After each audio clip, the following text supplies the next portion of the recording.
Upon waking, he discovered a gold chain bound tightly to his left wrist, and the other end was attached to his arch-nemesis, who also happened to be his young wife, Sarah. Without a moment's hesitation, he pulled on the woman to wake her and shouted aloud. He demanded to know what she was doing and how she dared to crawl into his bed. Sarah, however, didn't have a hint of sleepiness left on her face. She didn't even seem particularly surprised. She simply curled her red lips into a faint smile and looked at him with an amused air. He raised his left wrist and asked what this was supposed to be. He ordered her to take it off immediately while shoving the gold chain toward her. Suddenly, Sarah's emotions flared with intensity as she asked if he wanted to go find Tiffany again. She told him to keep dreaming because he would never see that woman again in this lifetime. He scratched his head in confusion and asked who this Tiffany person even was. Why would he ever go looking for her? This time, it was Sarah's turn to be completely dumbfounded. Though only for a second, she quickly recalled his previous erratic behavior.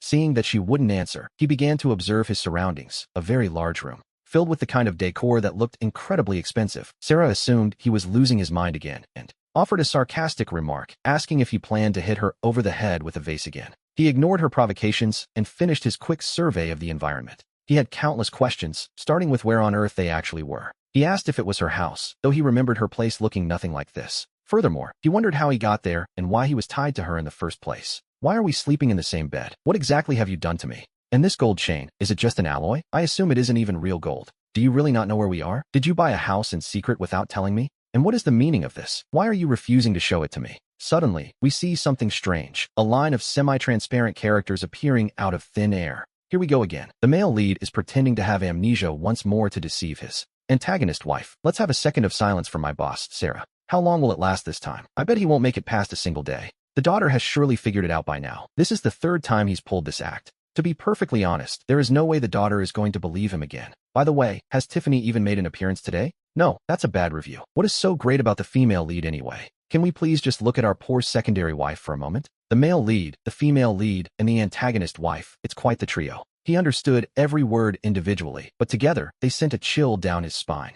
It was an utterly absurd sensation. He had somehow traveled through time. No, that wasn't right. He was still himself, wasn't he? The woman in front of him was his childhood friend, the one who never quite got along with him. She asked if he really didn't remember Tiffany and wondered what he actually did recall. He didn't answer her question. He was stuck on one thought. Was he actually married? Are you really my wife? How on earth is that even possible? Jake, if you are looking for a divorce, let me be clear, it is absolutely impossible. I will never let you be with Tiffany, not even if it kills me. So don't even think about being with her. Not for a single second. He told himself he wasn't even 20 yet. How could he possibly be married? He was certain the certificate had to be a fake. This marriage couldn't be legal. She asked how old he thought he was, and when he said 19, Sarah's eyes narrowed. Her heart skipped a beat in surprise. Then, she forced herself to remain calm. Jake, I simply don't have the time to waste on these games with you. Stop acting. You've faked amnesia so many times now. Don't you ever get bored? She was tired of wasting her life. She told him to stop looking for Tiffany. That woman doesn't truly love him. And as for this amnesia, well, she wasn't buying it. He insisted he hadn't lost his memory. Just yesterday, he had run the 800-meter dash. He had won first place, and while bragging to her about it, he had twisted his ankle. But looking at the situation now, it seemed there was indeed something he couldn't recall. The more Sarah listened, the more her expression shifted, her eyes locking onto his with intensity. It was shortly after that specific moment that Jake had first met Tiffany. If Jake really had lost his memory, it would explain why he claimed not to know her. You aren't 19 this year, she told him. You are 26. We have been married for 4 years. For years? To be honest, he was speechless. For years? He simply couldn't believe it. To be honest, it sounded like a lifetime. He insisted he was only 19, so how could he possibly have married her? He reminded her that she used to say she wouldn't like him even if he were the last man on earth. She decided to believe him for today, but warned that if she caught him lying again, things would change. Next time, a simple chain wouldn't be enough to hold him. He looked at the chain and asked if it belonged to Jake. Who? He wondered if this chain was actually real gold or just some cheap alloy. She assured him it was genuine 18-karat gold. A bit of a luxury, really. He noted its low hardness, concluding it was still technically an alloy. Always the critic. What a disappointment. He'd gotten his hopes up for nothing, though Sarah's voice softened slightly. She asked if there was something he wanted. If so, she offered to buy it for him. He wondered if she had changed. Before, trying to get any pocket money out of her was a struggle. It wasn't easy, as people said all her money actually belonged to her husband. Now she was being generous, acting like a proper wife. It was all very confusing. How could he have married her? He wondered if he was the crazy one, or if she was. He suspected she might be playing a trick on him. Was he losing his mind? Was he truly the one who was crazy? Or was it perhaps her who had lost her grip on reality? The question haunted him. Was he the madman, or was she the one who was insane? He couldn't decide which of them had truly lost their mind in this bizarre situation. In the end, he had to wonder, was he crazy, or was she? It was a fair question, really. Was he the one who was truly losing his mind? Himself? Or Was she the one who had gone mad? Was he crazy? Or was it her? The question echoed. Was he the madman, or was she the one who was insane? He couldn't decide which of them had truly lost their grip on reality. Was he the one who was crazy, or was she the one who was out of her mind? Was he insane, or was she the one who had finally snapped? Was he the crazy one, or was it her? Was he crazy, or was she? To be honest, he couldn't help but feel a growing sense of worry.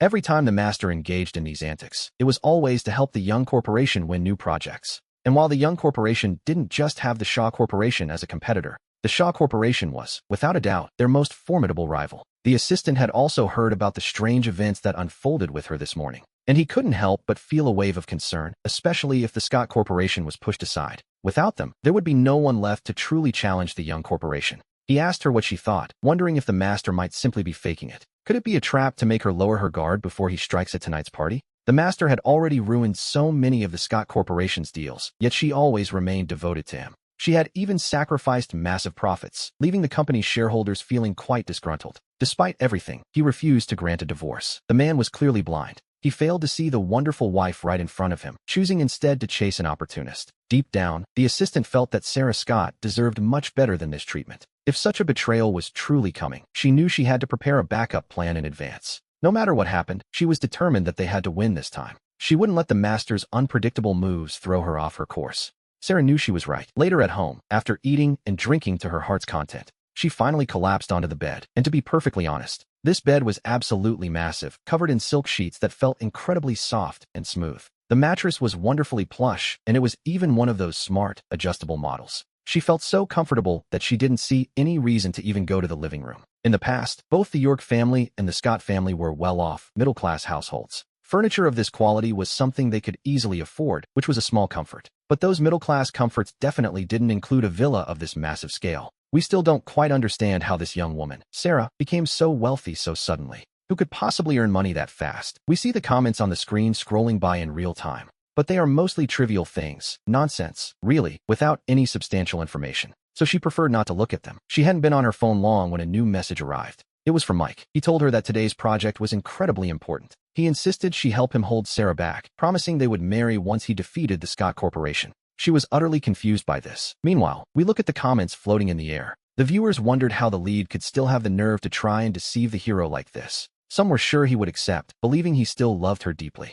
Others weren't so sure, noting that the master had seemingly lost his memory. Who even remembers her now? It still wasn't confirmed if he had actually lost his memory or not. Perhaps he was just faking it to trick the other woman. To be honest, it was a clever theory. Regardless, today's project remained the priority. Now she understood. The one sending the messages was that opportunist, Tina. She simply turned over and went back to scrolling through her phone. Another 10 minutes passed. After receiving no response, Tina finally realized that something was wrong. She began using sweet words, trying to manipulate him into doing her bidding. He grew annoyed and blocked her. Tina certainly didn't expect to be cut off so abruptly. She wondered why he blocked her, asking herself if she had been too cold to him lately. Tina immediately sent over a few affectionate words, likely trying to claim that her involvement with other men was all a misunderstanding. She insisted those were just business partnerships and that, in her heart, she only loved him. She even claimed she was earning money just to marry him, and this project was for their future. He replied bluntly, telling her to show him $500,000 if she wanted to prove her power. Tina's tone shifted instantly. She told him he had changed and was no longer the man she knew.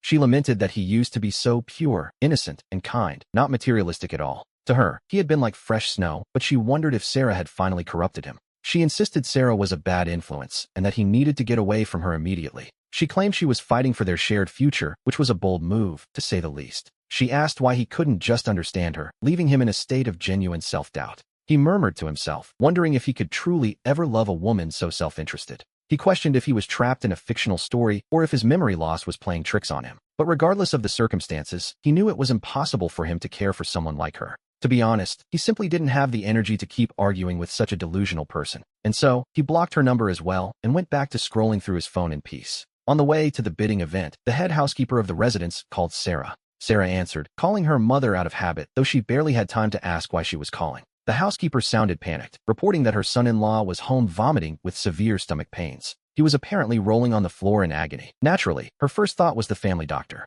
The housekeeper assured her that the doctor had been called and would arrive any moment. Apparently, her son-in-law wanted an ambulance, but the bodyguards were refusing to let one through. They claimed they needed Sarah's authorization, prompting her to snap that those idiots should call emergency services immediately. She made it clear that if anything happened to him, they would all be out of a job. Without wasting another second, she placed the emergency call herself, terrified of any further delay. Sarah hung up the phone and immediately ordered her driver to turn the car around. Her assistant, Sophie, reminded her that the bidding event was about to begin and they couldn't be late. But with her husband in such pain, Sarah couldn't focus on work. Sophie, sitting in the front row, tried to reason with her. Sarah admitted she understood the stakes, but for her, Alex always came first, no matter the cost. Even if this turned out to be another boy who cried wolf situation, she knew she would still choose to trust him. He could deceive her 1,000 times, she felt, but she could never stop worrying about him even once. She didn't consider herself a lucky person and knew she couldn't bear the agony of losing him. Sophie opened her mouth to protest again, but seeing Sarah's resolve, she simply went quiet as the car sped off. The black Rolls-Royce at the intersection just before the venue made a sharp, skillful turn toward the residence. Sarah took a deep breath, aware that this could very well be another carefully planned accident.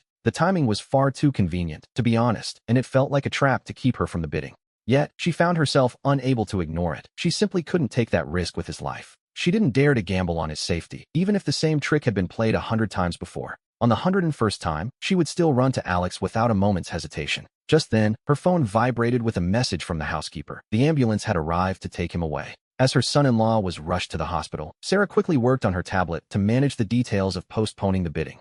While she stared fixedly out the window, the car suddenly screeched to a halt right in front of the hospital. At the emergency entrance, Sarah didn't wait a second. The moment the car stopped, she was already moving. She rushed inside, where Mrs. Miller and several bodyguards were waiting anxiously at the emergency doors. Mrs. Miller spotted her immediately and called out to her as she approached. Sarah's voice was trembling noticeably as she asked for news. She was told the doctor was already inside examining him. She stepped toward the emergency room doors and peered through the small glass window, searching for any sign of him. Seeing only moving shadows inside, she clenched her fists, forcing herself to stay calm despite the rising panic. She then turned toward the bodyguard standing by the wall, the one who had blocked the call for the ambulance. Her voice wasn't loud, but it was ice cold as she confronted the burly man standing before her. The guard stepped forward with difficulty, explaining that Alex had given strict orders regarding emergency protocols. He claimed that before calling for help or leaving the premises, they were required to follow a specific procedure. Sarah stepped closer to the emergency doors, her presence commanding and sharp as she cut him off mid-sentence. With eyes full of restrained anger, she asked which of them would take responsibility if something happened to him.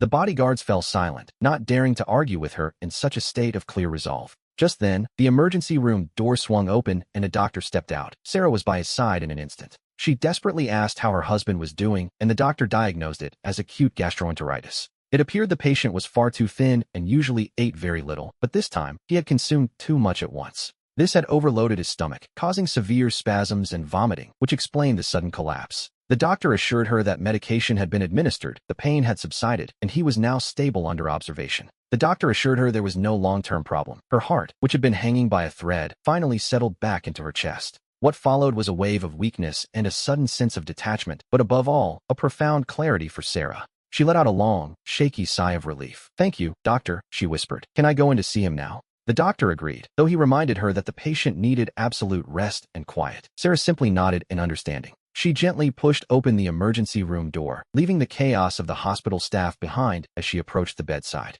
There lay Alex, his eyes still closed and his face pale, and 4-needle was taped to the back of his hand. The clear fluid fell slowly, drop by drop, into his system. At the sound of her footsteps, his eyelashes began to flutter. He opened his eyes, and for a fleeting moment, a complex flash of emotion crossed his face as he saw her standing there. It looked like surprise, or perhaps something deeper, before it was quickly masked by a layer of physical exhaustion. "Didn't you have an important meeting?" His voice sounded raspy. A barely perceptible glint shone in Sarah's eyes as she listened. She looked at him, wondering how he could possibly know about that. "How did you find out?" she asked softly. We see a flicker of suspicion in her mind. She began to wonder if Alex had been intentionally lured away from the bidding. She had prepared for everything, knowing that even if he wasn't there, his subordinates were far from being weak or incapable. Alex seemed moved to the point of tears, seeing her come to his side like a loyal companion in his moment of need. Deep down, she wanted to support him, even if it meant begging for his health. It was a strange game of vulnerability between them. She had originally planned to tell him everything, because in her current memory, he was the only person she truly knew.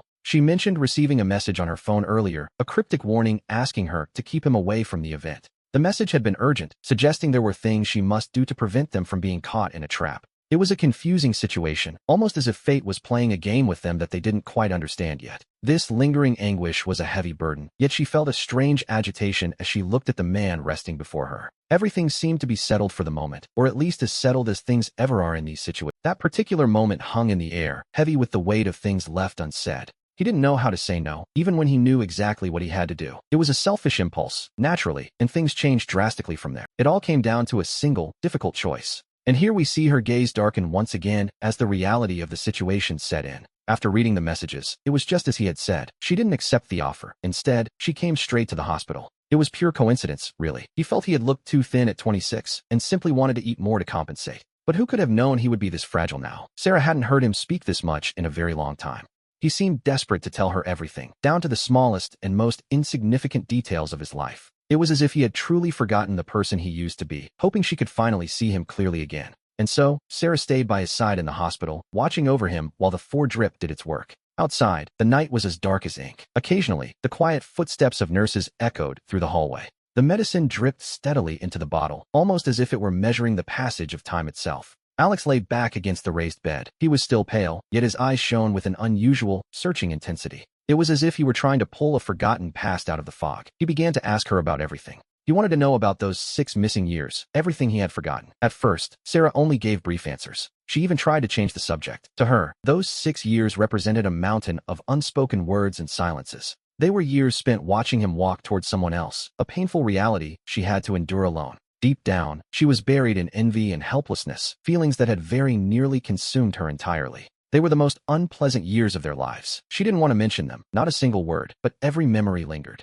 Every time she was about to fall completely silent, her gaze would meet his. In those eyes, there was no shadow or longing brought on by memory, only a pure curiosity, as clear as an early autumn stream. Without any reflection of her own life in them, she realized there was no trace of the past in those eyes. To be honest, she simply couldn't find any harsh words to say. Those bitter fragments were eventually drawn out of her. Little by little, she began to speak of Jane as she had known her, the woman who, without even realizing it, had changed everything. Sarah brushed the edge of the sheet with her fingers, the cold metal chilling her fingertips. Her voice was flat and devoid of emotion. Only she knew that deep down, the silent fire of jealousy was still secretly burning. She explained that back then, she was a graduate student at their university. After he had sprained his ankle, she was the one who stayed by his side and carried him all the way to the infirmary. She paused for a moment, as if she could still feel the weight of his body leaning against her back then. After that, she had accompanied him to every single checkup and bandage change without fail. However, by the time of his last appointment, he was almost fully recovered and walking without any trouble.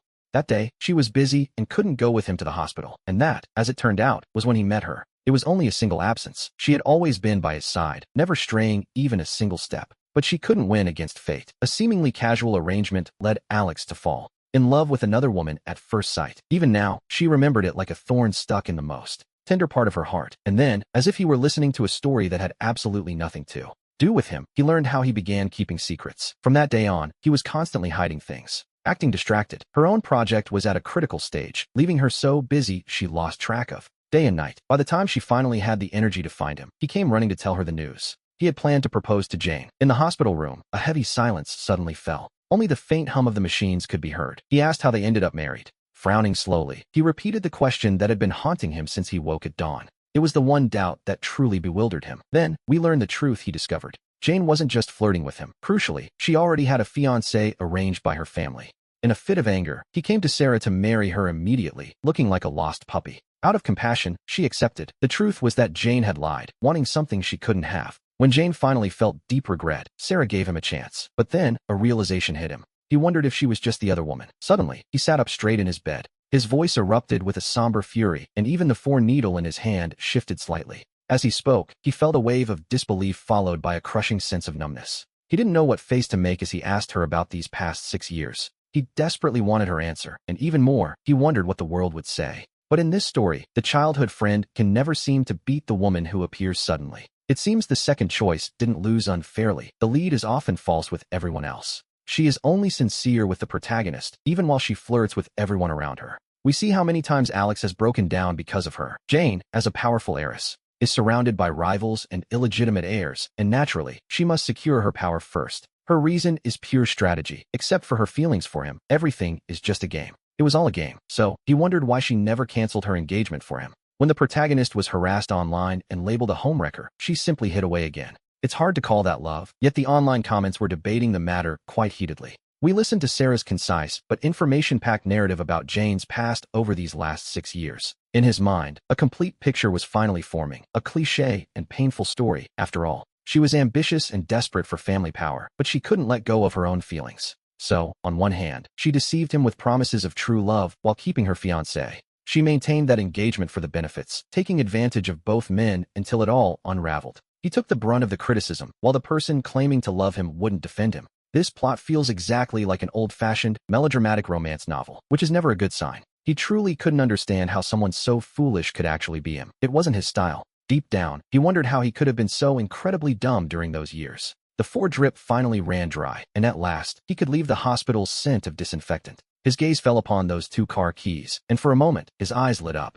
The car was magnificent. His fingers gently brushed against the polished, shining door of the vehicle. It was worth $28 million. Suddenly, he turned his head, his voice tinged with melancholy. He felt a surge of resentment, thinking that if he hadn't run into Jane back then, things would be different. He could have succeeded in business and made a fortune through his own hard work and effort. He imagined he would have bought a mansion and a luxury car by now. He paused briefly. He lifted his chin with a slightly roguish look, suggesting he might even support a beautiful woman. He joked about keeping a demon woman or something similar, though Sarah quickly told him to mind his business. He joked about wanting to support a demon woman with his wonderful youth for no reason at all. He lamented losing 6 years, 6 years where he hadn't even seriously held a woman's hand. And now, upon waking, he was already tied to her. What was so wrong with wanting a little trouble? The brief, warm atmosphere from the 4-drip had completely dissipated by now. Facing Sarah, he returned to the same dynamic they had years ago, saying whatever came to mind. Without reservation, he got into the car to head to the demon woman's house, purposefully avoiding the front. He opened the back door and climbed in as if he had turned her into his private chauffeur. She looked at him with that lively, almost childish expression, and a familiar feeling washed over her. Her red lips curved into a smile as she opened the back door and insisted on moving him. She rarely saw him acting so childishly, so she followed his lead and let the moment play out.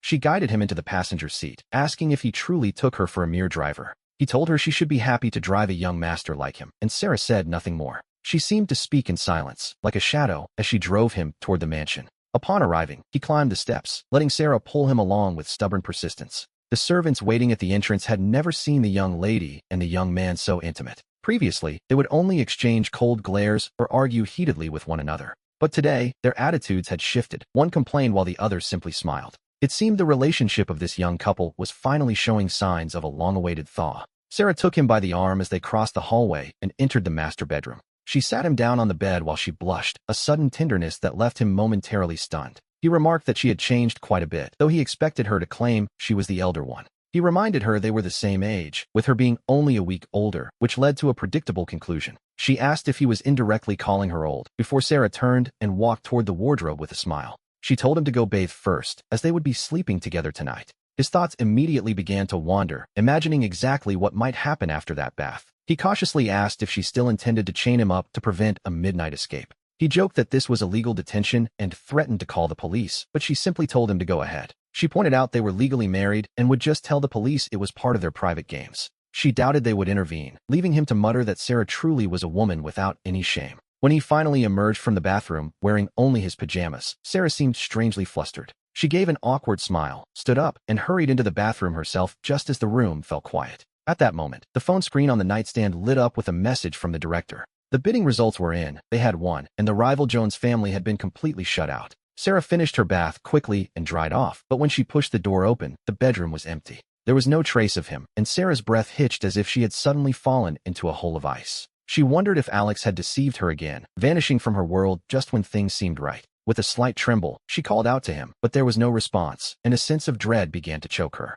She panicked, calling for the staff to come at once and search for the young master immediately. Just then, a soft click echoed from the end of the hallway, drawing her attention. The guest room door creaked open slightly, and he looked out, telling her to stop all that shouting. He sounded genuinely annoyed, his tone sharp as he asked who she was calling at such a late hour. He wondered if she intended to let anyone sleep at all, but seeing him there, Sarah finally began to calm down. Seeing her so desperate, almost on the verge of a breakdown, Alex suddenly felt a pang of guilt. He remembered a time before his world changed, when he had twisted his ankle and she had helped him to the hospital. She hadn't stopped scolding him then, telling him it was his own fault for showing off. She had warned him that if he kept acting so arrogant, he'd likely end up twisting the other ankle too. She hadn't even finished speaking when he moved his leg on purpose, causing her to stumble instantly. Back when they were 20, she always had a sharp tongue, yet whenever something happened to him, She would appear immediately, even for the most trivial things. To be honest, she was always there. At 26, she acted cold toward him, but we see she never truly stopped caring. Feeling younger and bolder now, Alex spoke without any reservations, asking if she was secretly in love with him. It wasn't a question born of doubt. His tone was far too firm for that. Sarah stopped in her tracks, scoffing at the idea of being in love with him and telling him to return to the room. She made it clear he wasn't allowed to stay in the guest room, while the online chat comments exploded once more. He took a quick glance at the heated discussions, but found no useful information and had no desire to pay for more. Sarah was already standing right in front of him, asking if he'd walk back himself or if she should have him carried. Her gaze was icy, and it was clear her words weren't a suggestion, but a direct order. He looked back at her, admitting with a hint of guilt that he would stay in the guest room. He promised not to run away, jokingly adding that she was too thin to interest him anyway. He looked at himself and realized how frail he appeared, noticing a flicker of something in her eyes. There was a fleeting flash of pain in her eyes, as if by hurting him, she had somehow wounded herself too. He asked why she insisted on tying him down, sensing that the events of recent years were the cause. Deep down, he knew the way she treated him was tied to his lost memory, and he confronted her with the truth. She reminded him that before their marriage, he had entangled himself with Anna and pushed himself to the limit. At first, she had given him freedom, but after his first visit to her, he returned and went on a 3-day hunger strike. He had demanded a divorce, which she refused, though she never actually forbade him from seeing the other woman. She had hoped their child would protect him in secret, but later found him crying at the front door. He had told her then that Anna and her fiancé were getting engaged, and he continued to hurt himself for her sake. She noted that Anna was still engaged, yet she continued to keep him hooked on her every word. Anna was simply using their relationship to her advantage, snatching up business deals and growing stronger. She was feeding off both of them to empower herself, never intending to fulfill any promise of marriage. She hadn't even canceled her engagement, and yet, he had gone so far as to slit his wrists for her. He had tried to end it all with pills, and when Anna had a minor fall from a horse and needed a kidney, he had actually wanted to give her his own. Fortunately, Sarah had stopped him and locked him away. If she hadn't, he wouldn't just be thin and gaunt now. He would likely be nothing more than a pile of bones. Since then, she watched him day and night, even chaining him to her just so they could sleep. She warned him not to even think of escaping. Alex could hardly believe he had been such a fool.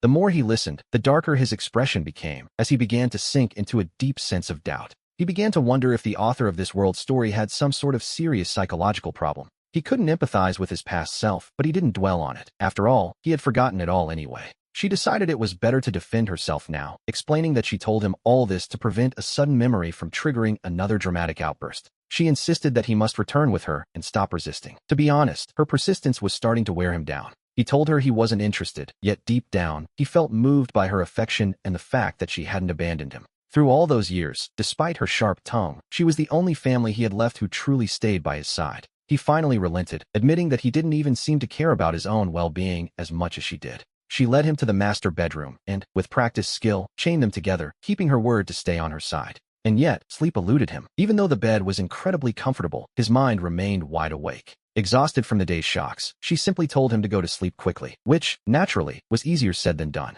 The following morning, a faint rustling sound echoed with sharp clarity through the otherwise silent room. We see her getting up first, her movements incredibly soft and deliberate so as not to disturb him. But the cold metal touching his feet seeped into the edges of his consciousness, pulling him toward the waking world. He frowned instinctively, muttering about the noise and complaining that there were no morning classes to attend. He buried his face in the pillow, but a woman's voice firmly told him to get up and eat breakfast first. With his eyes still closed and his mind dazed, he struggled to process the situation. His thoughts were moving like sludge. He wondered where this woman in his bed had come from, until suddenly, fragments of memory began to click into place. He sat bolt upright as if he'd been burned. She noted dryly that he at least remembered he had no morning classes. He didn't respond, remaining seated on the bed while a profound sense of dazed reflection washed over him. To him, the events of 6 years ago felt like they had happened only yesterday. It was a jarring realization. But the woman standing before him, combined with the subtle, different sensations in his own body, told a different story. Everything silently confirmed the impossible truth. 6 years had indeed passed, and this was no longer the world he knew.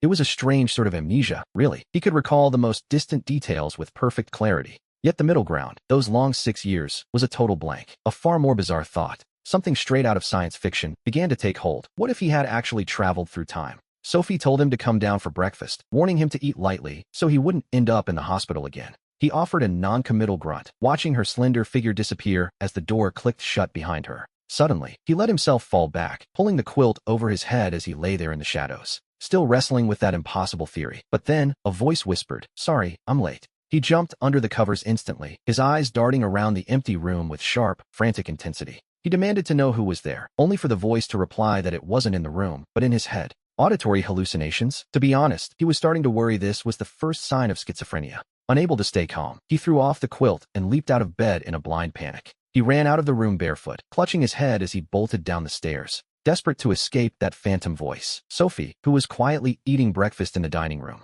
heard his panicked cry. She dropped her silverware immediately and rushed toward the staircase. Just as she reached the first step, he practically slammed into the doorframe in his haste. She asked what happened, her eyes searching his pale face, like a drowning man reaching for a life raft. He grabbed her arm, his voice trembling as he explained he was hearing a strange voice. He told her it claimed to be inside his head. He was convinced now that he had a serious problem, perhaps even a mental breakdown. Sophie listened to his frantic rambling, her expression unreadable, only frowning slightly in confusion. Seeing her reaction, his desperate murmuring came to an abrupt halt. "Are you deaf?" he snapped, his worry turning into an insult as he accused her of not listening. The complaint reached Sophie's ears clearly, leaving her stunned and looking quite misunderstood. He insisted he had said so much, yet she hadn't heard a single word of his frantic explanation. He was furious and distressed, his fear momentarily overtaken by a surge of pure frustration. Sophie, however, was certain he hadn't made a sound. To her, this looked like a total breakdown. Memory loss, hallucinations, and now signs of aphasia. She didn't dare delay any longer. She insisted they go to the hospital immediately, but then, that voice echoed in his mind again. It spoke with a reassuring tone, telling him not to fear. It wasn't a ghost or a mental illness. The voice introduced itself as System 0137. Yes, a system, just like in the stories. His struggling ceased instantly as his chaotic thoughts were pulled in this strange new direction. He repeated the name unconsciously, his mind trying to grasp the impossible reality of the situation. The voice of System 0137 remained stable and entirely emotionless as it began to explain itself. It apologized for the delay, mentioning an urgent meeting at headquarters, a very corporate excuse for a phantom. The system warned him that he couldn't mention its existence to others, as his words would be blocked. It suggested they speak privately in the bathroom, where his behavior wouldn't be considered abnormal. He finally understood. It wasn't that Sophie was deaf, but that his words were being censored. The realization hit him suddenly, and we see his frayed nerves begin to relax, almost miraculously. He even felt a flicker of absurd curiosity about the name, which sounded like a phone number. He murmured the digits to himself while pacing the bathroom, trying to process this digital companion.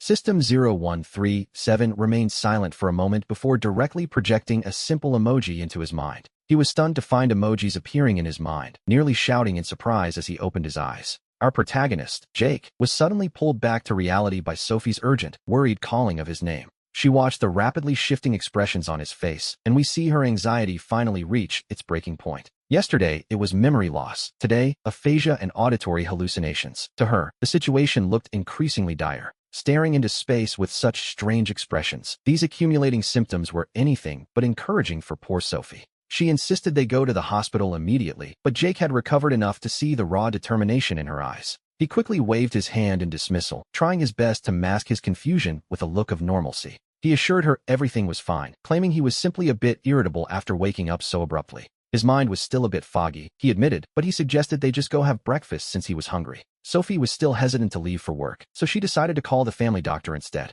While the doctor was busy examining him, a middle-aged man suddenly burst into the room in tears. The man begged Jake to intercede with the young lady on his behalf, pleading not to be fired. With the mindset of a 20-year-old, Jake had never seen an older man kneel before him like this. He rushed to help the man up, urging him to stand so they could speak calmly about the situation. The man explained he had 2 children in university to support and truly couldn't afford to lose this job. Meanwhile, the guard reported that the security signal at the villa had been changed just yesterday. It seemed Sophie's assistant, Anthony, had been blocked that very same day, suggesting a mole was in the house. While Anthony monitored the company's movements, he also maintained a very ambiguous attitude toward Jake. He seemed to be deliberately provoking him, perhaps testing the limits of Jake's patience or his intelligence. It was a bold move, really, acting as if Jake were a complete idiot who wouldn't notice the manipulation. After hearing what the man had done, any trace of compassion Jake felt vanished completely. Having someone who betrays you in secret while playing both sides is like planting a ticking bomb. It was far too dangerous. If he betrayed Sophie today, he would surely betray others tomorrow.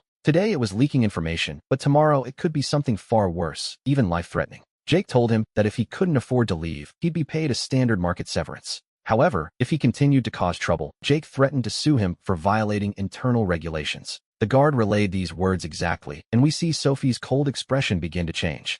Her face gradually softened as the family doctor's examination results finally came back. Physically, Jake was fine, if a bit too thin, but his overall health was perfectly stable. Sophie's mood brightened completely, and she felt this was her happiest day in years. She secretly hoped this amnesia would make Jake act a bit more kindly toward her this time. Since he seemed to have truly forgotten the past, she wished he would never remember it. She wanted him to stay by her side willingly, while Jake returned to the bedroom to rest. Once alone, he began speaking to the system in his mind, asking to change its code name. The current name sounded like a delivery order, so the system asked how he'd like to address it. Jake told it not to be so formal, as he still felt quite young and wanted a change. The system agreed that its tone was too cold and offered to adjust to a more lively style. Jake liked that idea, noting that anything was better than sounding like a boring, stiff robot. He then asked the system to introduce itself and explain exactly what its functions were. It explained it was from the protagonist department, and its main task was to save the male lead. In short, the system explained it was there to help him, though Jake wondered why he was the one needing rescue.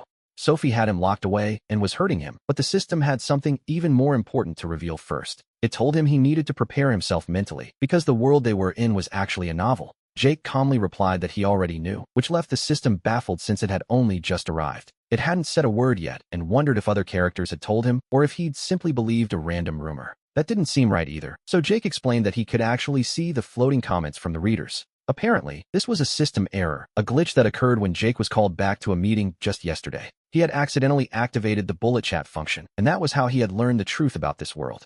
To be honest, the commenters spent all day playing games or arguing, so they weren't exactly a fountain of wisdom. He hadn't gathered much useful info, other than the fact that he was a male lead blinded by love for the wrong woman. He knew Sophie was the secondary lead and the antagonist, while the main female lead was addicted to infidelity. The system immediately cut him off, refusing to let him speak so poorly of himself or his role. It insisted that a protagonist must be confident and strong, even though this world was built around the female leads. The system agreed that both the lead and the secondary lead certainly deserved to be severely criticized for their actions. Jake asked if it was sure he was the center of the world, given how things were actually playing out. He questioned why all the resources, contacts, and benefits seemed to flow exclusively toward the female lead instead. He was so thin now that he could feel his own bones aching, hardly the image of a powerful main character. The system explained that this was a very old novel from an era where physical and emotional torture were popular. It was full of cliches like family ruin and tragic deaths, but that style was no longer in fashion these days. We learned that the novel's world functions in endless cycles, but lately, this little world had begun to drift.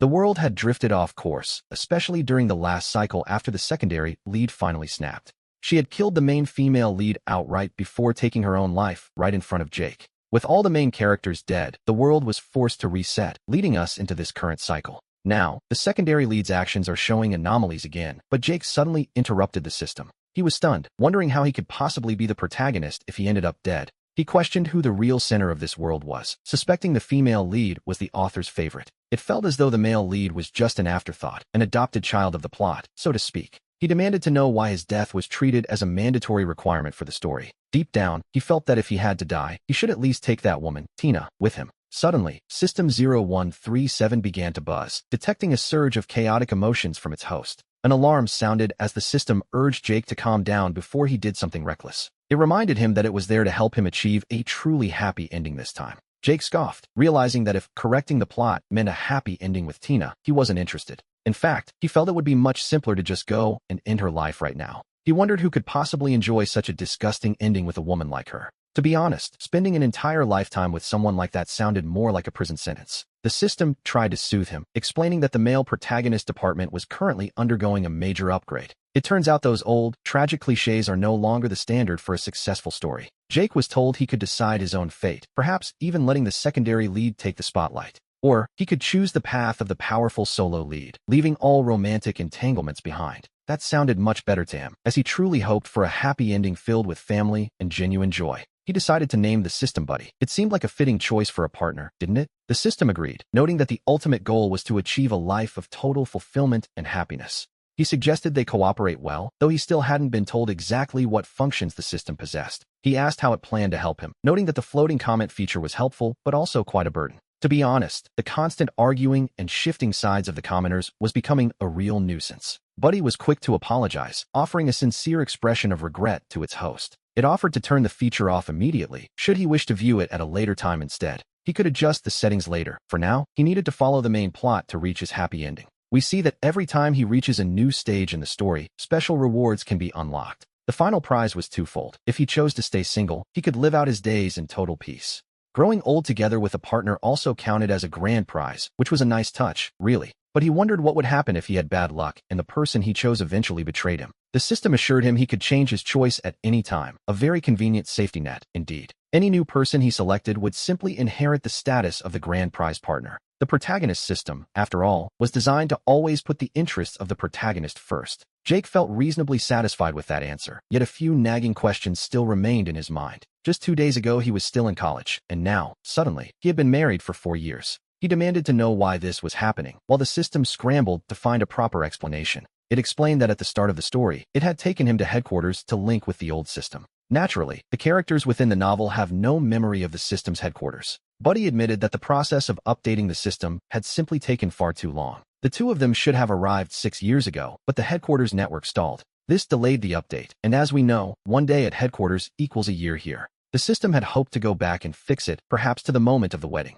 but it failed to return in time, ending up in a present that was even worse. Both physically and mentally, the system claimed it had been quite damaged by the ordeal. Jake was a college student, and he wondered if the system was just as inexperienced. He asked what update it had even performed, only to learn Buddy had just graduated. He was its very first host, which, naturally, made him doubt if Buddy was reliable. Jake didn't feel very reliable himself, and now he was questioning the system's skills too. Buddy remained confident, however, assuring him that his happiness was practically guaranteed. 6 years had vanished into thin air, leaving him wondering if he had even existed then. But this world had him now, and besides, the novel's plot was still running its course. Those missing 6 years had been executed by a program that simulated his entire life. The world's program used something called automatic control to manage things in his absence. This made him wonder why he was even needed if the plot could develop on its own. In theory, the story and the automatic control would follow the exact same path. He couldn't help but ask what the real difference was between himself and the simulation. To be honest, the way the simulation had lived differed far too much from his personality. It simply didn't seem like something he would ever do. The difference, Buddy explained, was that a body under automatic control gets hurt but feels no pain. It has no emotions and no thoughts, whereas Jake possessed both. Since he actually had a mind of his own, he wondered how he could have been so stupid. Deep down, he was certain that version of himself wasn't really him at all. We see that while others simply finish their scripts and retire, Jake's situation was unique. His beginning and end weren't controlled by the plot, allowing him to live however he pleased. Only the middle part was scripted, and he felt that controlled person wasn't him in the slightest. He felt like a mere puppet on strings, living a life written by others instead of following his own heart. That version of himself in the plot felt like a complete stranger. He couldn't understand or replicate those thoughts or actions, which, naturally, made him feel disconnected. Making the same mistakes over and over again might be acceptable once, he thought, but it seemed impossible for anyone to be that foolish every single time. Buddy assured him it was normal to feel like that scripted version wasn't really him. The one bound by the plot wasn't the real Jake. Only the man following his heart truly counted. Regardless, he refused to recognize those 6 missing years as his own. To be honest, the behavior was far too idiotic for him to ever claim. Changing the subject, he asked Buddy what kind of special ability it actually possessed. The system revealed its power was to turn back time, though it could only do so 3 times. Jake realized that even with such power, he couldn't undo those 6 lost years now. Jake suggested they start the mission from 6 years ago, hoping for a fresh start. However, Buddy clarified that time reversal only works on a short-term basis. Well, he decided it was best to save that particular ability for a rainy day. He then asked what the reward for completing the main stage would actually be. Since this was a main quest, he assumed there were other tasks beyond the primary objective. There were side quests as well, weren't there? The reward, as it turned out, was a mystery surprise box. As for what was inside, even Buddy didn't know, as side quests are assigned randomly based on the characters he might encounter. He could choose to accept them or simply walk away. It sounded interesting enough. Meanwhile, the Shaw Group had successfully secured the major project. By securing a deal that guaranteed nothing but profit, the Shaw Group was set to thrive while others struggled. When Thomas heard the news that evening, he locked himself alone in the president's office. At the very top of the Yuan Group building, he was the only soul left on the entire floor. The email notification regarding the bidding results was still there. It sat coldly on the computer screen, every word stinging his eyes like a sharp needle. He stood up slowly and walked toward the large window, looking out toward the city center. This commercial empire he thought he'd control now seemed to mock his incompetence. He began to smash everything in sight. After venting his rage, he stood in his suit amidst the absolute chaos, his long hair disheveled and his forehead soaked with sweat. Suddenly, his phone screen lit up with an incoming call from his fiancée, Ethan. He didn't answer, simply staring at the flickering name on the screen. His gaze was icy. 3 months ago, in a desperate bid to win over the family, Thomas had signed a high-stakes gambling agreement with Ethan's firm. The project stipulated that the family would receive 15% of the shares. If he failed, he had to return the capital plus 20% annual interest within 3 years, using his original 8% stake as collateral. We also learn he had made a personal, ironclad promise to his father, Arthur. Though Arthur was semi-retired, he held the real power and valued only results, not family ties. To be honest, with so many children, he could afford to be picky. This latest defeat had completely shaken Thomas's standing within the empire. The next morning, Thomas forced himself to pull his shattered dignity back together. He attempted to regroup by contacting several small tech companies he had worked with before, pushing forward a series of high-risk projects. He was hoping to regain his father's trust with some quick, short-term victories. At noon, the expected call from Ethan's father, Mr. Miller, finally came through. After a tense conversation filled with heavy pressure, he hung up the phone. The forced smile on Thomas's face vanished in an instant, and his expression became terrifyingly cold. Seconds later, he violently hurled the phone across his desk. Old foxes, he thought. Everyone wants to kick a man when he's down. We see that Sarah had become even busier after securing the government project, though she remained incredibly focused. She always immediately checked the hourly messages the bodyguard sent regarding Thomas's status at home. 3 hours had already passed, and he hadn't stepped out of his room once. Sarah, who had always been the most attentive toward him, couldn't shake a growing concern. She felt restless, suspecting deep down that something was very wrong. When a man like him goes silent, he is almost certainly plotting something. She ordered the bodyguard to knock on the door and check exactly what the young master was doing. "Young master, are you in there?" the guard asked, only to hear Thomas reply that he was playing video games. The guard reported back that everything was fine. He was just gaming, which seemed harmless enough. Upon hearing that he was safe and occupied, Sarah finally allowed herself to relax. Over the following days, while Sarah worked at the office, Thomas remained at home immersed in his games. During that time, he wanted to go out, but every single request was firmly rejected by Sarah. By night, they were metaphorically bound together by a golden chain of obligation. They lay at opposite ends of the massive bed, barely a meter of distance between them. The only truly awkward part was his new routine. To gain weight quickly, he had changed his habits. He was eating several times a day, often having a full meal right before heading to sleep. Naturally, his late-night trips to the bathroom frequently ended up waking Sarah. Being jolted awake in the middle of the night only made her already poor sleep even worse. As time passed, whispers began to circulate within the family firm that he was driving their lady boss mad. Meanwhile, Sarah was doing everything in her power to fully regain her father's absolute trust. We see that Sarah's father was focusing his efforts on cooperating with smaller companies. He was still nursing his pride after being insulted and defamed during the recent bidding process. The situation annoyed him greatly, but he eventually convinced himself that Sarah had simply obeyed his wishes. He believed she was keeping Thomas locked away because she still loved him, despite her foul mood. It was a pity her friends saw it that way, even if the project was lost regardless of her absence. Later, he discovered that Thomas had actually gone to the hospital specifically to help her. He took the opportunity to send a message, pretending to be deeply concerned about his well-being. Thomas didn't respond, leading the man to assume his freedom was restricted and he had no outside contact. So, he sent several texts to the old number, saving them as evidence for future confrontations. By now, 2 full weeks had passed since Thomas had first transmigrated into this strange new world. The initial novelty of his situation had long since worn off during these days of confinement. Every morning, upon opening his eyes, he was greeted by the sight of this luxurious, hollow bedroom. He spent his time scrolling through short videos of other people's lives until his joints actually began to ache. Lying there on the bed, he finally tossed his phone aside and called out to his system companion. He asked if it was possible to unlock the main mission and the previous objectives now. He was tired of seeing no one, trapped all day long in a cycle of endless gaming. He wanted to see the protagonist, Ryan, as soon as possible, but the system suggested a secret escape. The system noted that if they escaped now, it would deviate significantly from the original plot. In the original story, Sarah locks him up, he tries to flee, and then he gets injured before the rival.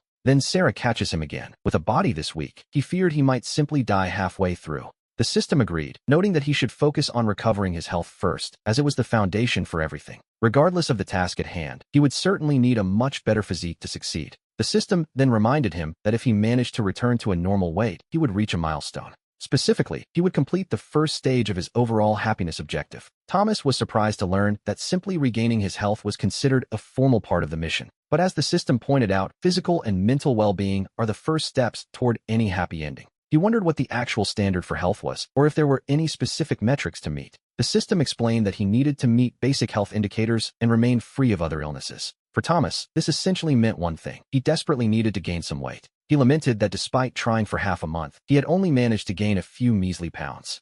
The system noted that at 6'2", his minimum weight should be at least 140 pounds. Anything below that was considered dangerously unhealthy, which, to be honest, was quite an understatement. Thomas looked at his reflection, seeing a frame as thin as a rail, and nodded in silent agreement. He set his phone aside, resolving that from this day forward, he would force himself to eat more. A little later, he decided to head downstairs to find the housekeeper, Mrs. Miller. He asked Mrs. Miller to begin preparing meals specifically designed to help him gain weight and build strength. He told her to bring him anything, as long as it was packed with nutrition. Mrs. Miller smiled and told him he could count on her to handle the task. She promised to make him strong and robust, though she seemed to have slightly misinterpreted his intentions. At dinner, we see Thomas facing a table overflowing with delicacies, which he began to devour without hesitation. We see Sarah's gaze slowly sweep across the table, carefully scrutinizing everything laid out before her. There was medium-rare steak, fresh raw fish, and scrambled eggs with bright green chives. Beside them sat a bowl of tin treasure soup, accompanied by a cup of goji berry tea.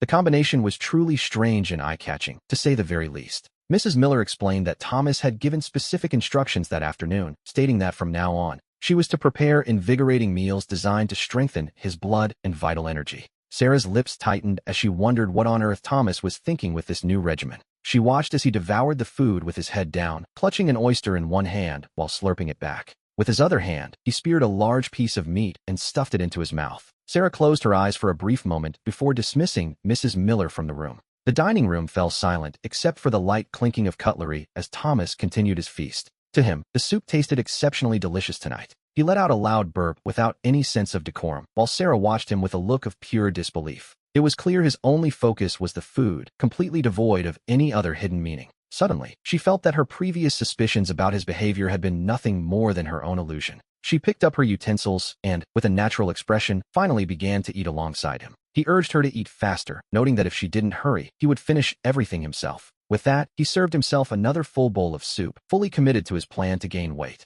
Watching him eat so violently made Sarah's eyelid twitch again in sheer astonishment. As if speaking without thinking, she quietly suggested that he might want to eat just a little bit less. She warned him to be careful, reminding him not to end up back in the hospital with a ruined stomach like last time. Thomas wasn't worried at all. Deep down, he was happily calculating his progress, wondering exactly how many ounces he might gain from this single meal. His body seemed to be monitoring the intake in real time, and he was still far from his limit. He felt completely in control as he reached for another serving of chives. Seeing him so genuinely happy, Sarah found herself eating much more than usual as well. As the night grew deep, she lay in bed just a few feet away from him, feeling her own body temperature rising slightly higher than normal. Her thoughts were racing, stirred by a subtle sense of restlessness. Lately, Thomas's attitude seemed exactly like that of someone who had truly forgotten everything. The memories of the past few years were gone, and it didn't seem like he was acting at all. That sense of distance and indifference felt too sincere to be faked for such a long time. Sarah's thoughts drifted back to the years before she turned 20, returning to those days of youth and feelings that had long since withered and been buried. Faced with this version of him who had lost his memory, those old emotions began to resurface in silence. Her restless heart began to burn with a passion she thought was gone forever. But Thomas, of course, had no way of guessing the internal struggle she was facing. At first, he had been quite resistant to the idea of sharing a room and sleeping in the same space.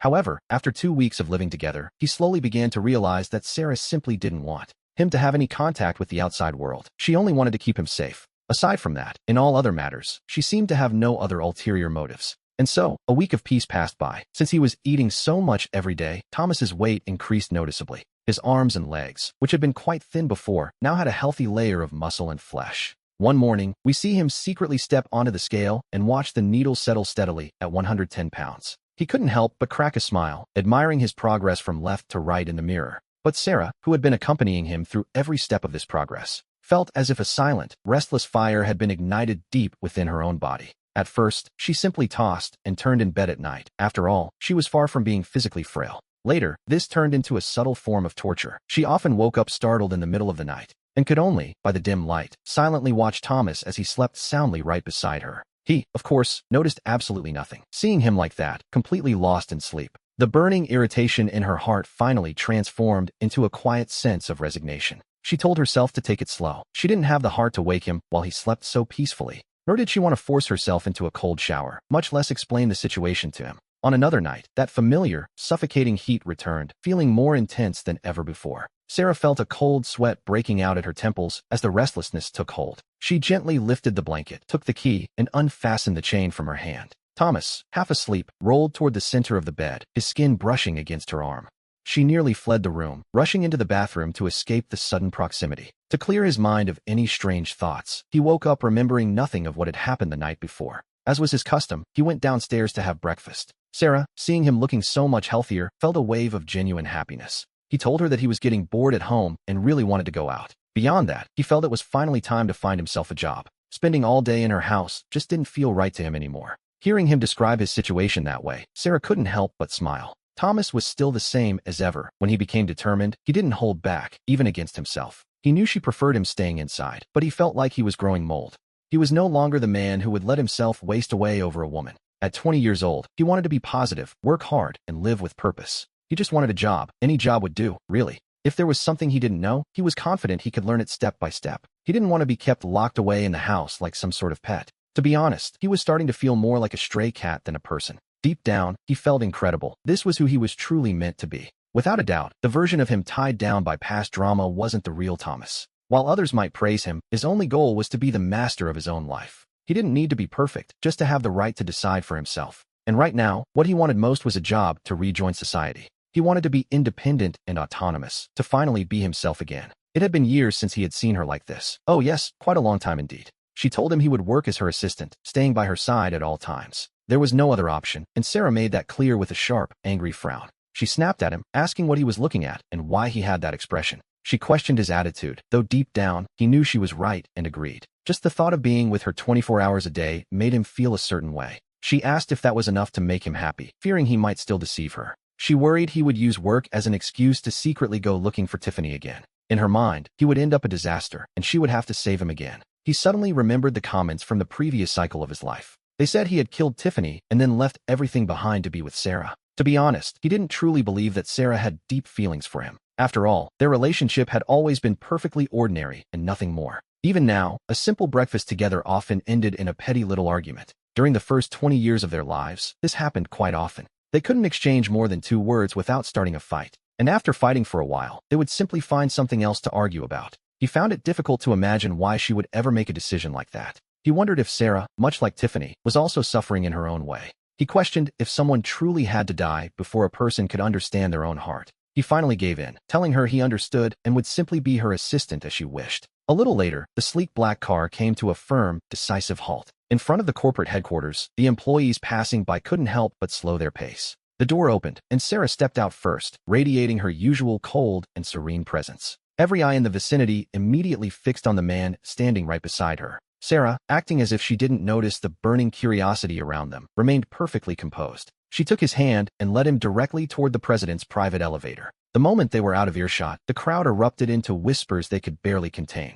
A few of the bolder employees quickly pulled out their phones to document the scene. And so, the company's internal gossip group began to buzz with nonstop messages. They frantically messaged the assistant, Julia, asking why the boss had brought such a handsome man with her. It was Mark, the same Mark who, in their memories, was always hysterical and only had eyes for Tiffany. And yet, here he was, brought into the heart of the company by Sarah herself. With a soft chime, the doors of the private elevator slid open once again. Sarah stepped out first, and right behind her followed Mark. The employees on the top floor instantly straightened their posture, sensing her arrival. She told him to follow her into the office, and he complied, addressing her formally as the boss. Julia, her lead assistant, focused herself immediately and followed close behind them. She greeted Sarah and then, with a polite nod, addressed Mark as the son-in-law. She asked what they needed, without even waiting for Sarah to speak first. Mark, perhaps a bit too eager for the occasion, spoke up and asked for a favor. He requested that a workspace be prepared for him so he could start working that very day. Sarah, the head of the company, watched him with a look of pure disbelief at what she was hearing.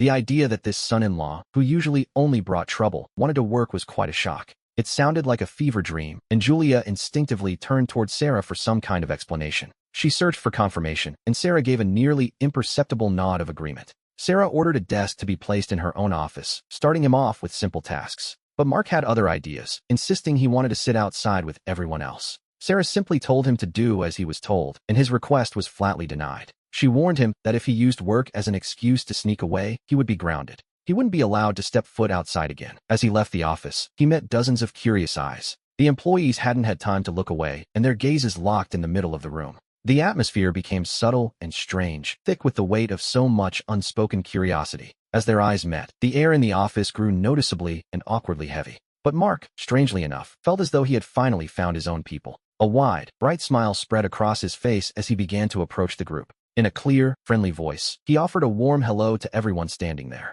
He announced that they would be colleagues from now on, as he was the new guy. He admitted he knew nothing yet and asked them all to be patient with him. He remained perfectly polite, acting as if he didn't notice their scrutinizing stares at all. Before long, Mark naturally integrated himself into the conversation, and the tension began to ease just a bit. One of the employees, unable to contain his curiosity any longer, cautiously asked for a moment of his time. He tentatively inquired about Mark's relationship with the director, Sarah. Mark didn't miss a beat, smoothly explaining that they were childhood friends and former classmates. A wave of understanding washed over the room. They were childhood friends, which explained everything, or so they thought. But then, a man named Mike arrived with the logistics staff, carrying in new desks and chairs. They brought in computer equipment, and seeing Mark surrounded by the crowd, Mike spoke up. He asked why Mark wasn't working inside Sarah's private office as planned. Mike stopped and addressed him with deep respect. The name he used was like a stone thrown into a still lake. It sent massive ripples through the hearts of everyone standing there, shattering their assumptions. The entire floor fell into a heavy, absolute silence. The rumors said this man had a terrible relationship with Sarah and only appeared by her side out of necessity. But this name Mike used changed everything. Who exactly was this man they were looking at? Who was he really? The question echoed through the mind of every employee in the room. They stared at him, trying to reconcile the rumors with the person standing before them. The mystery of his true identity seemed to grow heavier with every passing second. Every gaze was fixed on him, searching for a clue that wasn't there. The atmosphere was thick with a confusion that no one dared to voice aloud. They all found themselves wondering the same thing. Who was this man, truly? Who exactly was this man, Mark? The name echoed through their minds. Who was Mark? They couldn't help but wonder about his true identity. Who was this person standing right in front of them? The mystery of Mark seemed to grow with every passing second. Every employee was asking themselves the same question. Who was he? Truly, who was this man named Mark? The whispers repeated his name over and over, wondering who Andrew, or rather, Mark, really was. What was his real connection to Sarah and the high-ranking board members? He needed to discuss the logistics with the team regarding the new branch, or so he claimed at least. After the long trip from the airport, he simply went downstairs to find some water. He told them all to carry on as he walked toward the kitchen refrigerator. He grabbed 2 bottles of mineral water, remembering how Sarah had just smiled and greeted him. In the past, every time she saw him, her expression had been nothing but cold. It seemed that, against all odds, she really had lost her memory. Sarah's memories had apparently stopped at the age of 20. She had forgotten the people and the bitterness of the past, which was a blessing, really. He felt this stroke of luck deserved a celebration, even offering to take everyone out for drinks. It was Sarah who stood there, momentarily frozen by the suggestion. She eventually agreed, wondering if he was already starting to take charge of things. Sarah, you're getting ahead of yourself again. She ignored the thought and walked to the master bedroom door, knocking softly. From inside, Mark's voice could be heard sounding a bit confused as he told her to enter. He was sitting cross-legged on the sofa, his fingers sliding rapidly across his phone screen. It seemed the game he was playing was quite intense, a digital life-or-death struggle, perhaps. The glow of the screen outlined the sharp concentration on his face. He looked as if he were completely immersed in a world of his own. Sarah told him she was going out for a few drinks with her friend, Gina. She warned him she might be back late, but without looking up, Mark simply replied.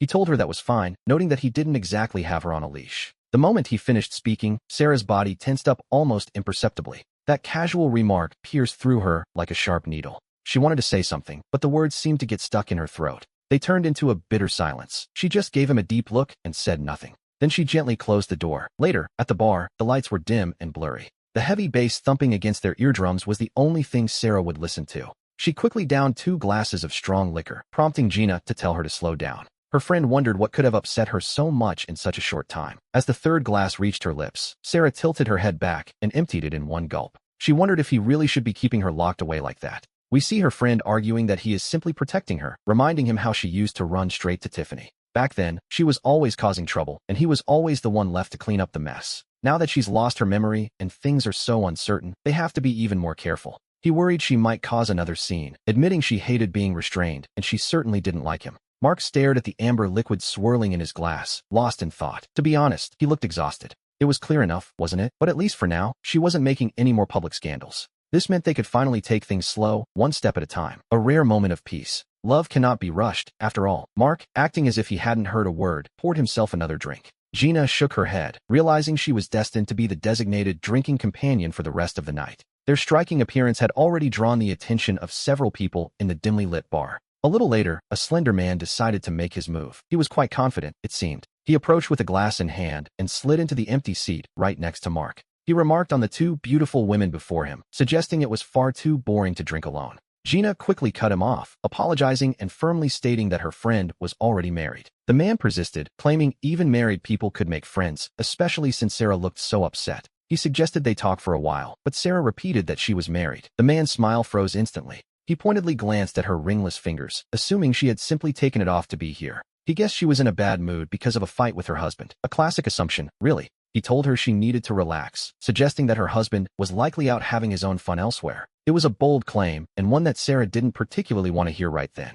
The man pointed out that she had even taken off her wedding ring, which seemed to prove his point. He asked why she was taking it all so seriously, suggesting that life is short and meant to be enjoyed. At that moment, we see Mark on a call with a friend, laughing at a couple nearby, and having a great time.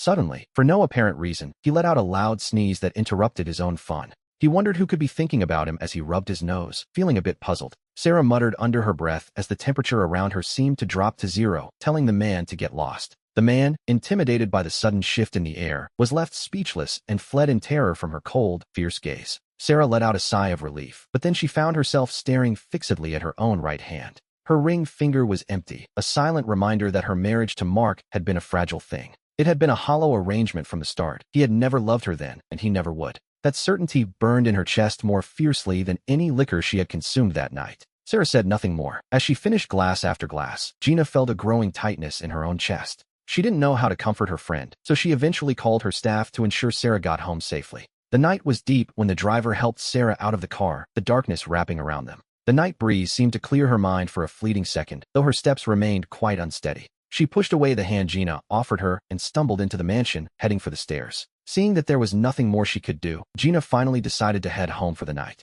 In front of the bedroom door, Sarah came to a halt, leaning her weight against the cold, hard wall. With clumsy fingers, she tried to straighten her skirt, attempting to regain some semblance of composure. Once finished, she took a deep breath and reached out to grab the cold metal doorknob. Suddenly, a voice drifted from inside. It was an excited tone that filtered clearly through the partially open door, reaching her ears with painful clarity. Sarah's hand froze on the doorknob, as if her very blood had turned to ice, before rushing to her head in a sudden, dizzying wave of heat. The cruel words from the man at the bar, like a dark omen, were coming true right now. It was a bitter irony. Mark hadn't lost his memory at all, and he had been lying to her the whole time. He had hidden behind that innocent gaze and those seemingly tender gestures. While weaving this grand lie, he stayed in their home, maintaining such an intimate connection when she wasn't around. He was speaking to someone using a pet name, one she had only heard in her dreams. She had repeated that name 1,000 times for Mark, hoping that one day he might call her that too. But Mark never called her that, not even once, yet he used it effortlessly for another woman. Sarah's jealousy began to ferment, fueled by the alcohol still in her system.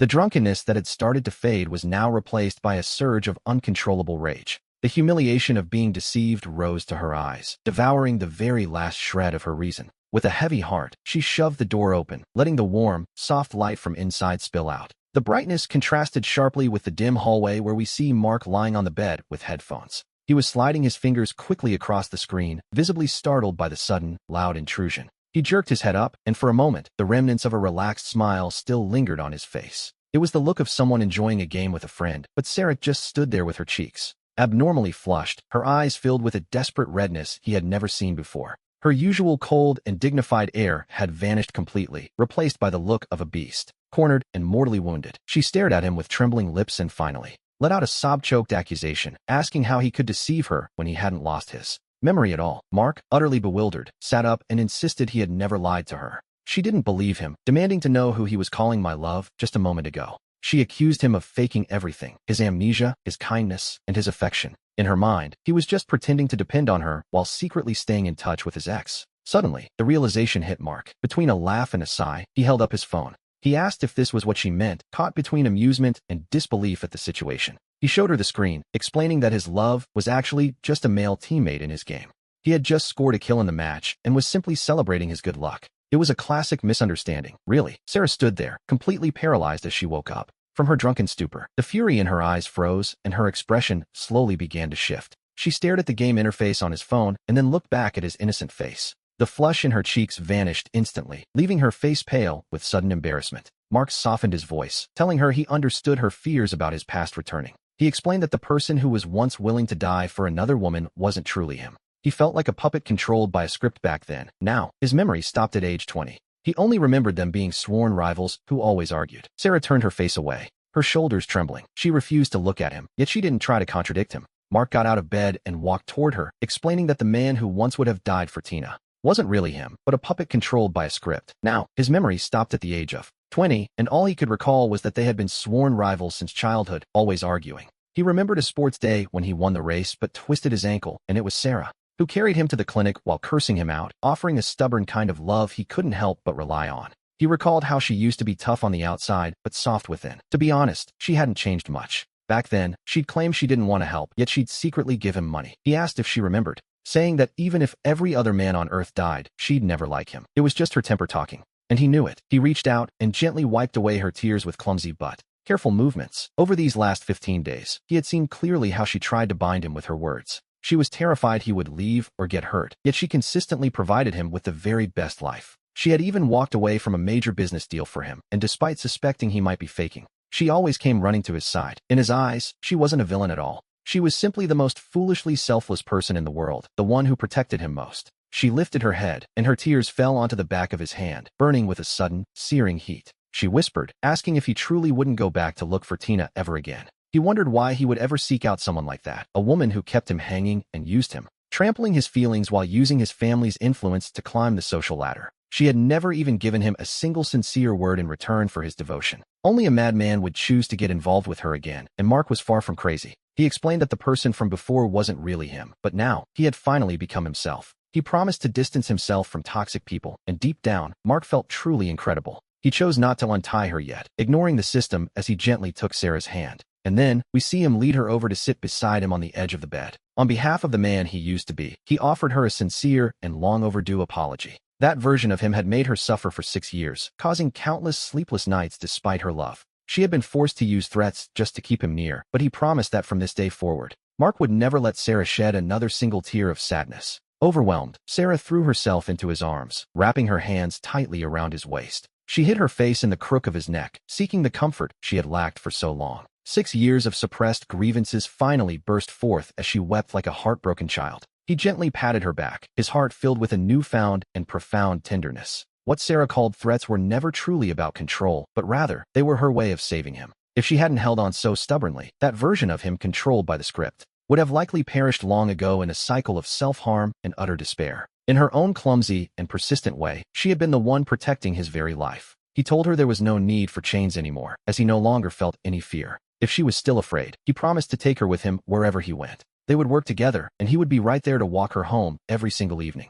He vowed never to leave, and she lifted her red, swollen eyes to ask him softly if it was true. He assured her it was truer than gold, promising to work harder than ever before. His goal now was simple, to help her manage the vast Sarah's family enterprise. Where he once held her back, he vowed to be her most solid support from now on. That night, for the first time, they slept without keeping a cautious distance between them. He held her close as she lay in his arms, sleeping peacefully, without tossing or turning. She didn't wake once during the night. The next morning, when Sarah finally opened her eyes, she still felt a bit embarrassed. Mark, despite his own eyes being red from the night before, teased her playfully, asking who it was that had been crying so much yesterday. She shot him a look, but the old coldness was gone, replaced by a hint of playful charm. After getting up, he didn't wait for her to get ready before ordering the bodyguard to put away every gold chain in the house. From now on, he would bind her only with a sincere heart. It was a bond firmer than any metal. Over the following days, he fully integrated into the family business. At first, to be perfectly honest, he couldn't even make sense of the basic financial reports. But slowly, we see him learning the intricacies of the business world directly from Sarah. As he began handling company matters, his progress was surprisingly rapid. Sarah guided him through every step with what seemed like an infinite amount of patience. He put in a special effort, driven by the simple desire to share the heavy burden of her pressure, so that she would never have to carry the weight of the world entirely on her own again. Meanwhile, Tiffany finally began to pay the steep price for her own greed and selfishness. Her government bidding project failed completely. She lost her family's support and much more. Not only that, she also signed for consolidated debts, mortgaging her original shares in the process. Her father, who was already eager to distance himself, saw her complete decline and took action. He stripped her of all her rights in the company, choosing instead to support his other children's rise. Tiffany was finally eliminated from the game, her former glory fading away entirely. In the end, she could only leave the city with her head held low. She no longer had the power to cause any more trouble, which was a relief. When Mark heard the news, he simply offered a faint, knowing smile. As they say, good and evil always find their own reward in the end. Her downfall was something she had built for herself, brick by brick, through her own choices. There was no one else to blame. Later, when Aunt Grace returned to the house, she found Mark and Sarah. They were sitting together on the sofa. He was peeling an orange while she leaned on his shoulder reading. Seeing such a scene of peace and harmony, Grace nearly spat out her tea in pure shock. She couldn't believe her eyes, remarking that Mark had truly undergone a complete transformation. Before, he only had eyes for Tiffany, but now he only looked at Sarah. She noted that it wasn't bad at all, and that he had finally opened his eyes to the truth. Sarah gently nudged Grace with a smile on her lips, telling her not to talk such nonsense. Mark took Sarah's hand and admitted with total sincerity that he had been blind before. But now, he saw clearly who the person was that truly deserved his devotion. And here we see that the first phase of the mission had been successfully completed. All of his physical health indicators had finally reached the required levels. And just like that, the second phase of the mission, protecting Sarah, was officially activated. A surprise reward box was promptly delivered to mark the occasion. Inside, he discovered he had obtained the marital harmony buffet. From that moment on, their hearts would be connected, ensuring no more misunderstandings would ever come between them. As the days passed one after another, Mark's weight slowly returned to a healthy normal. He was no longer that distracted shadow of his former self. Instead, he was now full of energy. He was brimming with spirit and vitality, and we see that the love between him and Sarah grew. Their bond deepened every day, evolving from their childhood days as playful rivals. They became indispensable partners, each becoming the most important person in the other's life. Under their joint efforts, Sarah's family company began to prosper more than ever before. It expanded its territory until it became the leading enterprise in the entire city. The shareholders who once doubted Sarah couldn't stop singing Mark's praises now. One weekend, Mark took Sarah back to their old university campus to revisit the past. As they walked along the familiar paths, watching the students come and go, he felt a sense of nostalgia. It felt almost as if he had returned to being 20 years old again.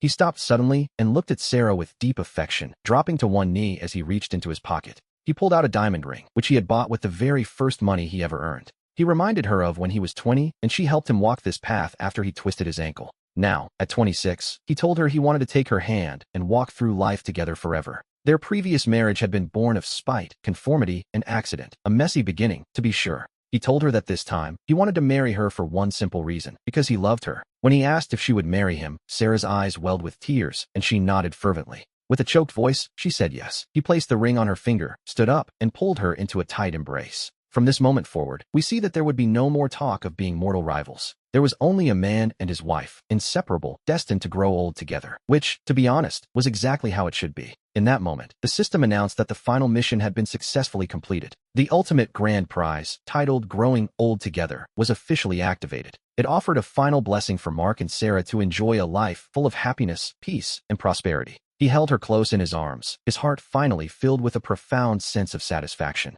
He used to think he was merely a puppet trapped within the pages of a novel. He felt his destiny was already predetermined, leaving him condemned to a tragic and lonely end. But now he understood that as long as he stayed true to his heart and valued sincere affection, he could break all his chains and live exactly as he truly desired. Sarah, with 6 years of stubborn protection, had waited patiently until the real Mark finally returned to her. And he, with a lifetime of tenderness and companionship ahead, would make up for all her years of sorrow and waiting. In the quiet of the night, he watched Sarah sleeping peacefully beside him and gently kissed her forehead. Deep down, Mark knew that being able to marry her was the greatest stroke of luck in his entire life. From now on, he would never have to face the world alone or return to an empty house again. He no longer felt any fear about the future, especially now that he had Sarah by his side. He was home, and for the first time in a long time, he wasn't afraid of anything at all.